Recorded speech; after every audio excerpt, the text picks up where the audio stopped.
Comrade Govind Pansare लिखित शिवाजी कोण होता हे पुस्तक गेली अनेक वर्ष झाले छापलेले असून ते नाममात्र किमतीत वितरित केले जाते। भारतीय कम्युनिस्ट पक्षाचे शहर सहसचिव प्रशांत आंबी हे सदरचे पुस्तक सध्या वितरित करत आहेत। सदर पुस्तक संदर्भात प्रशांत आंबी यांना स्वतःला बुलढाण्याचा आमदार संजय गायकवाड म्हणणाऱ्या इसमाने अतिशय खालच्या भाषेत अश्लील शिवीगाळ केली व त्यांना घरात घुसून जीवे मारण्याची धमकी देऊन तुझी जीभ कापून टाकेन, तसेच त्यांच्या आईबद्दल अत्यंत अश्लील व अर्वाच्य भाषेमध्ये बरळत आहेत। तसेच संजय गायकवाड यांनी प्रशांत आंबी यांना फोन करून त्यांना शिवाजी कोण होता हे पुस्तक तू असे का लिहिले आहेस, तू कोणत्या जातीचा आहेस, तुला माहीत आहे ना गोविंद पानसरेचे काय हाल केले, अशा भाषेमध्ये बोलले आहेत।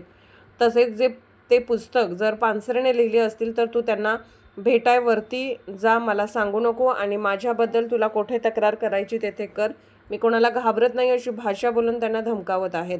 तरी काल महाराष्ट्राचे युथ आयकॉन आमदार रोहितदादा पवार यांना माहिती पडताच काल ते राजारामपुरी पोलीस स्टेशन येथे येऊन इंडिया आघाडीकडून गुन्हा नोंदवण्यात आला। प्रशांत आंबी व कुटुंबाला धीर देऊन आधार देण्यात आला। सतर्क लाईव्ह न्यूजसाठी राहुल भोळे, इचलकरंजी।